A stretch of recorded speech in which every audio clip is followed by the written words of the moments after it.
నమస్తే. శ్రీ గురుభ్యో నమః. శ్రీమాత్రే నమః. ఆదిత్యాయ చ సోమాయ మంగళాయ బుధాయ గురు శుక్ర శనిభ్యే రాహవే కేతవే నమః. మే మాసంలో రెండవ పక్షం ఫలితాలను చూద్దాం. అంటే 16వ తారీఖు నుండి 31వ తారీఖు వరకు ఉండేటువంటి ఫలితాలు ఎలా ఉంటాయి, వాటి యొక్క ప్రభావం ఎలా ఉంటుందో చూద్దాం. ప్రతి మాసం లాగానే మాస ఫలితాల్లో ముఖ్యంగా మే నెల 2026 గాను మాస ఫలితాలని చూద్దాం. ఈ మాస ఫలితాల్లో అసలు ముందుగా గ్రహస్థితి ఎలా ఉంది, మే నెలకు ఉండేటువంటి ప్రత్యేకత ఏంటి అని ఆలోచిస్తే కనుక మే నెలలో ముఖ్యంగా మే నెల ఎప్పుడు ప్రారంభమవుతుంది అంటే ఈసారి వైశాఖ పౌర్ణమి నుండి జ్యేష్ఠ పౌర్ణమి మధ్యలో ఉండేటువంటి కాలం మే నెలగా వస్తుంది. ఇది ఒక విశేషమైతే ఇక రెండవది ఇందులో కత్తెర్లు అంటాం కదా, ఆ కార్తీ రావడం అంటే సూర్యుడు కృత్తికా నక్షత్రంతో కలిసి ఉండడం అనేటువంటిది. ఇది ముఖ్యంగా కత్తెర్లు అని ఎందుకు చెప్పుకోవాలి అంటే ఈ సమయంలో చేయవలసినటువంటి శుభకార్యాలు చాలా వరకు చేయకుండా ఉండడం అనేటువంటిది చేస్తుంటాం కాబట్టి ఈ మాసంలో ఇది ఉంటుంది. అంతేకాకుండా మనకు ముఖ్యమైనటువంటిది హనుమత్ జయంతి, అంటే 2 సార్లు చేస్తూ ఉంటారు. ఏప్రిల్ మాసంలో చేసేటువంటిది అయితే మనకి విజయయాత్ర కింద, మే మాసంలో వచ్చేటువంటి అది హనుమత్ జయంతి కింద మనం చెప్పుకుంటూ ఉంటాం. సో ఈ ప్రత్యేకతతో మొదలయ్యేటువంటి ఈ మాసంలో మరి గ్రహస్థితి ఎలా ఉందో చూద్దాం. గ్రహస్థితి ముఖ్యంగా పెద్ద గ్రహాలు ఎలాగో అదే స్థితిలో ఉన్నాయి, కానీ మారేటువంటి గ్రహాలు కనుక మనం చూసినట్లయితే కుజుడు మనకి మారుతున్నటువంటి సమయం 11వ తారీఖు కుజుడు మారుతాడు. ఇక రవి బుధులిద్దరూ కూడా మనకి 15వ తారీఖు మార్పు కనబడుతుంది. అంటే మేషము నుండి మనకి వృషభంలోకి వెళ్ళేటువంటి స్థితి కనబడుతుంది. ఇక శుక్రుడు దాదాపు 20వ తారీఖు నుండి ఇక్కడే ఉన్నటువంటి శుక్రుడు తదుపరి మనకి చెప్పాలి అంటే 7వ తారీఖు శుక్రుడు మారిపోతాడు. ఇది మనకి కనిపించేటువంటి గ్రహాల్లో ఉండేటువంటి మార్పు. మిగతా గ్రహాలు ఎలాగో చాలా శుక్రుడు, శని, పెద్ద గ్రహం కేతువు, రాహు, ఈ వీళ్ళల్లో ఏ మార్పు అయితే లేదు, గురువు.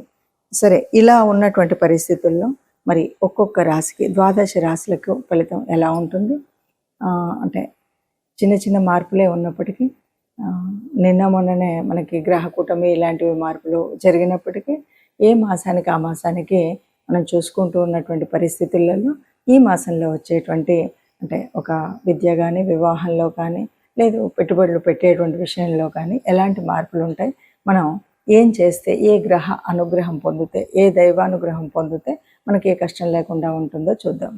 తదుపరి రాశి కర్కాటక రాశి వారికి ఎలా ఉంటుంది చెప్పాలి అంటే కర్కాటక రాశి వారికి గ్రహచారం అనేటువంటిది చాలా బలంగా ఉంది అని చెప్పొచ్చు. ఈ సమయం సంకల్ప బలం ఉంటే గనక మీకు అంటే ఏదైనా సరే నేను ఈ పని చేస్తాను అనేటువంటి మీకు సంకల్పం ఉంటే గట్టిగా అన్ని పనులు తీరేటువంటి అవకాశం.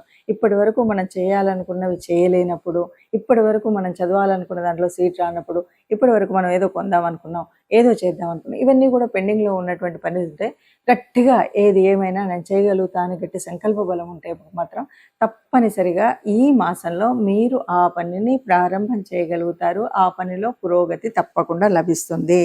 ఇక ఇంట్లో బయట ఎప్పుడు కూడా సహకారం అనేది ఇంట్లో ముందు దొరకాలి. అలాగే మనం చేస్తున్న పనికి చుట్టూ ఉన్నటువంటి మిత్రులు, సమాజం సహకారం దొరకాలి. ఇప్పుడు ఈ కర్కాటక రాశి వారికి మే నెలంతా మొదటి పక్షంలోనూ రెండో పక్షంలోనూ కూడా చక్కటి సహకారం లభించేటువంటి సమయం అన్నమాట. చక్కగా ఇంట్లో వాళ్ళ దగ్గర, బయట వాళ్ళ నుండి కూడా ఏ పని చేస్తానా మంచి ప్రోద్బలము దొరుకుతుంది. ఏం కాదన్నా నువ్వు చెయ్యి, ఏం కాదు మీరు చేస్తే విజయం ఉంటుంది అని బయట రాజకీయ రంగంలో ఉన్నటువంటి వాళ్ళకి కూడా ఆ ప్రోత్సాహం దొరికేటువంటి పరిస్థితి.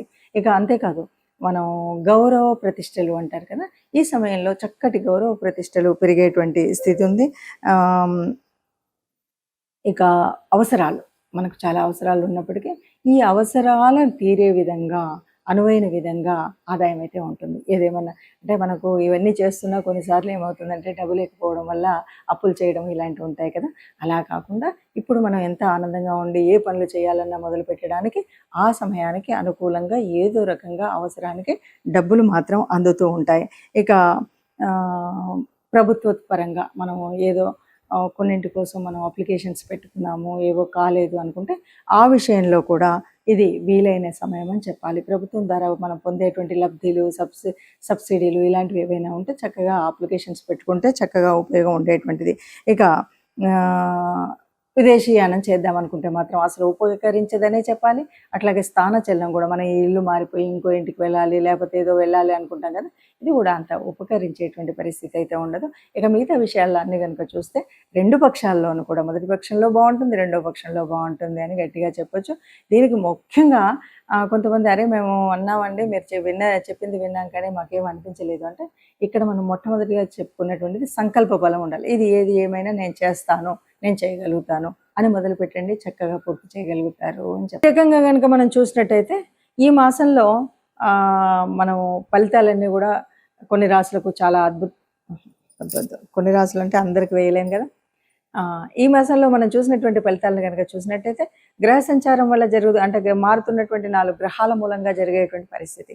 ఏది ఏమైనా మనం ఏం చెప్పొచ్చు అంటే ఇది గోచార ఫలితాలు. మనం చెప్తున్నటువంటిది గోచార ఫలితాలు.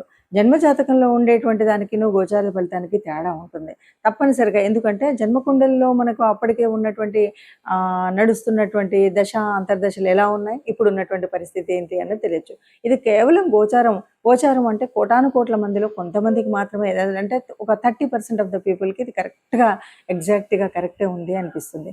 ఇక మిగతాది ఎందుకంటే మన జన్మకుండల్లో ఉన్నటువంటి గ్రహాలను బట్టి ఉంటుంది. ఇది ఒకటి ముందుగా మనం గ్రహించాలి. ఇక రెండవది, ఇప్పుడున్నటువంటి పరిస్థితుల్లో ముఖ్యంగా ఈ మాసంలో మనకి ఏ గోచార ఫలితం ఎంత అంటే మనం అనుకున్నటువంటి పరిస్థితుల్లో ముందుకు వెళ్ళనివ్వట్లేదన్నా, అనుకున్నది ఇంకా బాగా జరగాలన్నా తప్పనిసరిగా దైవానుగ్రహం కావాలి, గ్రహం కావాలి. అయితే ఈ మాసంలో మనకి హనుమత్ జయంతి ఉంది కాబట్టి ఈ మాసం అంతా కూడా రాముణ్ణి పూజించడం కానీ, హనుమంతుణ్ణి ప్రార్థించడం కానీ, ఎందుకంటే హనుమంతుడిని హనుమత్ చాలీస చదవడం కానీ ఇలాంటివి కనుక చేసినట్టయితే తప్పకుండా రాముల వారి కృప ఉంటుంది అని చెప్పొచ్చు. ఇంకా ముఖ్యంగా ఏదైనా సరే కీడు చెడు ఇలాంటివి జరుగుతున్నాయి అన్న టైంలో మనం తప్పనిసరిగా హనుమత్ ఆలయానికి వెళ్ళడం అనేటువంటిది ముఖ్యమైనది. కాబట్టి మనం ఇచ్చేసి వీలైన వాళ్ళు మనం నవగ్రహాల దగ్గరికి వెళ్ళడము, లేదు అదే కాలేదు అంటే ఏదైనా మీకు తోచిన దాన ధర్మాలు చేసినట్టయితే, ఇవేవి నాకు తెలియదు ఏ గ్రహం వల్ల ఏది అని అనుకున్నట్టయితే, అలా కూడా కాలేదు అనుకుంటే తప్పనిసరిగా మీరు ఏదైనా గోశాలకు వెళ్ళి గోమాతకు మనం గనక గ్రాసం ఇచ్చినట్టయితే తప్పనిసరిగా ఇప్పుడు ఏవైతే అననుకూలంగా ఉన్నాయి అనుకున్నామో ఇవన్నీ కూడా అనుకూలంగా ఉండేటువంటి స్థితి మనకు వస్తుంది. అందరూ హాయిగా ఆనందంగా ఉంటారు. ఇవి పెద్దగా భయపెట్టేటువంటి పరిస్థితి ఏం కాదు. మాసంలో చిన్న చిన్న మార్పులు జరుగుతాయి. ఆ చిన్న చిన్న వ్యత్యాసాలు కనబడుతూనే ఉంటాయి. మనం పట్టించుకున్నట్టయితే అంతగా ఉండదు. ఆత్మ నిగ్రహం ఉండాలి. అట్లాగే ఆత్మబలంతో సాగితే ఎంతటి మొండి పనైనా మనం పూర్తి చేసుకోగలుగుతామని తెలియజేస్తూ, మనకి మే మాసంలో వచ్చేటువంటి పండగ ముఖ్యమైనటువంటిది, అందరికీ ఇష్టమైనటువంటిది, ముఖ్యంగా యువతకి చాలా ఇష్టమైనటువంటి పండగ హనుమత్ జయంతి వస్తుంది. చాలామంది అడుగుతూ ఉంటారు, హనుమత్ జయంతి మొన్ననే కదండి చేసుకున్నాము, మళ్ళీ ఇప్పుడు ఏంటి అని. ఇక్కడ మనకు కనిపించేటువంటిది ఏంటి అంటే, ఒక ఉత్సవం మొట్టమొదటిగా వచ్చేటువంటి దాన్ని హనుమత్ విజయ యాత్రగా చెప్పుకుంటాం. రెండవది హనుమత్ జయంతి. హనుమంతుడు పుట్టడము అంటే ఈ లోకాలన్నింటినీ కాపాడడం అనే చెప్పాలి. హనుమత్ జయంతిని మనం అంత విజయోత్సవంగా విజయయాత్రలు చేసుకుంటూ చక్కగా ఎటు చూసినా కూడా కాషాయ వర్ణాలతో హనుమత్ ధ్వజాలతో అందరూ కూడా ఆనందంగా ఎందుకు తిరుగుతారంటే, ఆనాడు రామాయణ కాలం నాడు మరి రాముడి జయానికి మూల కారణమైనటువంటి వాడు. అలాగే ఇప్పటికీ అప్పటికి ఎప్పటికి కూడా ఒక తేజస్సు కానీ, ఒక చైతన్యం అంటే ఎలా ఉండాలి, ఒక దాసతత్వం అంటే ఎలా ఉండాలి, ఒక స్నేహం అంటే ఎలా ఉండాలి, విజ్ఞానంలో నవవ్యాకరణం తెలిసినటువంటి వాడు అంటే ఎలా ఉండాలి, ఒక కార్యశూరత్వంలో ఎలాంటి స్థితి ప్రజ్ఞత ఉండాలి, కార్యాన్ని సాధించుకురావడంలో ఎలా ఉండాలి, ఇవన్నీ మనకు చెప్పేటువంటి వారు హనుమంతుల వారు. అందువల్ల హనుమత్ జయంతి మనందరికీ కూడా ఎప్పటికీ చైతన్యాన్ని అందించేటువంటిది, ఒక పనిని నిర్విఘ్నంగా పూర్తి చేయగలిగే శక్తి సామర్థ్యాలు కావాలి అంటే హనుమత్ జయంతిలో మనము ఆ రోజు హనుమంతుడిని ప్రార్థించడం, పూజించడం, హనుమాన్ చాలీసా చదవడం, మరి దండకాన్ని చదువుతామా, లేదు సింధూరాన్ని వేయిస్తామా, వడమాల వేయిస్తామా, ఇవి ఏమున్నా సరే ఇవన్నీ కూడా మన పూజా విధానంలో ఒక భాగమే అనుకుంటాం. హనుమత్ దేవాలయాల దగ్గరికి వెళ్ళి చక్కగా మన వాహనాల్ని ఏ రకమైన ఇబ్బందులు రావద్దని పూజించుకోవడం, మనం అక్కడికి వెళ్ళి నాకు ఏ రకమైనటువంటి దుష్ట పీడలు ఇలాంటివి ఏవి నా శరీరానికి రాకూడదని దైవ అనుగ్రహం పొందడం, ఇవన్నీ ఒక ఎత్తు. ఇవి కాకుండా మనం హనుమంతుడి నుండి నేర్చుకోవాల్సినటువంటిది ఏమిటి అంటే, ఎంతటి వాడైనా సరే ఎక్కడ ఎదగాలో ఎక్కడ ఒదగాలో ఇది తెలిసినటువంటి వాడు హనుమంతుడు. ఎక్కడ స్నేహాన్ని ఎలా చేయాలో, ఎవరితో ఎలా మాట్లాడాలో, అంటే నవవ్యాకరణ పండితుడు. అలాగే గురువు దగ్గర ఎట్లా ఉండాలో, మరి ఆయనకు సాక్షాత్తు సూర్యభగవాన్ని గురువుగా తాను రిక్వెస్ట్ చేసిండనే చెప్పాలి అంటే, ఎందుకంటే సూర్యభగవానుడు నిరంతరం చలిస్తూ ఉండేటువంటి ఆయన దగ్గరికి తనతో పాటు తిరుగుతూ నవవ్యాకరణాలను నేర్చుకున్నటువంటి మహాపండితుడు. కాబట్టి విద్యార్థి లోకానికి ఎప్పటికి కూడా మనం ఏదైనా జ్ఞానం నేర్చుకోవాలంటే ఎలా ఉండాలి, ఎంత నిరంతర ప్రయత్నం ఎలా ఉండాలి, ఇవన్నీ విషయాలు చెప్పేటువంటిది అది. అంతేకాదు ఒక కార్యాన్ని సాధించాలి అంటే కేవలం రామనామంతో నేను ఏదైనా చేయగలుగుతాను అనేటువంటి సంకల్పంతో గట్టిగా ఉండి అన్నీ రాముడే చేస్తున్నాడు అని చెప్పేటువంటి వాడు. అలాగే లంకకు వెళ్ళినప్పుడు ఏం చేస్తాడు, అక్కడ ఉన్నటువంటి తన బల ప్రదర్శన జరిగిన తర్వాత రావణాసురుడు అడిగినప్పుడు తన బలం ఏంటి, నువ్వు ఇంత బలవంతుడు ఎక్కడి నుండి వచ్చావు ఏంటి అంటే, నేను చాలా ఆ రామయ్య దగ్గర ఉన్నటువంటి అంతమంది సైన్యంలో అతి బలహీనుని నేనే అని చెప్తాడు. ఇది కార్యశూరత్వం, అంటే ఒదిగి ఉండడం అనేటువంటి తత్వం. ఎక్కడ చూసినా కూడా నేను బలవంతుడిని అనేటువంటి గర్వం కాకుండా, నేను అందరిలో ఒకవాడిని, నేను సేవ చేయగలిగినటువంటి వాడిని, నేను సహాయం చేయగలిగినటువంటి వాడిని, నాకు అధికారం అక్కర్లేదు అన్నటువంటి వాడే. అందుకే కదా సుగ్రీవుడి తనకు ఒక రాజ్యాన్ని ఉండగలిగినటువంటి అయినప్పటికీ కూడా సుగ్రీవుడి దగ్గర మంత్రిగా పనిచేసినటువంటి వాడు. ఆ మంత్రిత్వం రాజుకి ఆ రాజ్యం లేని రోజు కూడా మంత్రిగా తన దగ్గరే ఉండిపోవడం, ఇది గొప్పనైనటువంటి లక్షణం. అలాగే ఏ కార్యం చేయాలన్నా, అంటే లంకాన్వేషణలో సీతాన్వేషణలో లంకకు వెళ్ళేటప్పుడు ఎన్నో అడ్డంకులు ఉన్నాయి. ఎక్కడికక్కడ ఎదిగినప్పుడు ఎదిగాడు, ఒదిగినప్పుడు ఒదిగాడు. అంతే తప్ప హాయిగా ఆహార వ్యవహారాల్లో నేను చాలా ఆనందపడుతూ ఉండొచ్చు అనేటువంటి పరిస్థితి కాకుండా, మైనాకుడు సాయం చేద్దామని వచ్చిన రోజు కూడా ఇప్పుడు కాదు, నేను కార్యం పూర్తయిన తర్వాత అంటూ చెప్పినటువంటి మహానుభావుడు. అందువల్ల హనుమత్ జయంతి అనేటువంటిది కేవలం ఒక ర్యాలీ చేసుకోవడానికి ఇంకో కాదు. హనుమంతుడు ఏ రకంగా తన ధర్మ రక్షణ కోసం రాముణ్ణి తన గుండెల్లో నిలుపుకున్నటువంటి భక్తుడుగా, రామ రాజ్యం కోసం పాటుపడినటువంటి ఒక సైనికుడిగా, సీతాన్వేషణలో తాను చేయవలసినటువంటి కార్యసాధకుడు ఎలా ఉండాలో అలాంటి కార్యసాధకుడుగా మనం ఆయన్ని ఆదర్శంగా తీసుకుంటే హనుమత్ జయంతిని చక్కటి పండగగా జరుపుకున్న వాళ్ళం అవుతాం.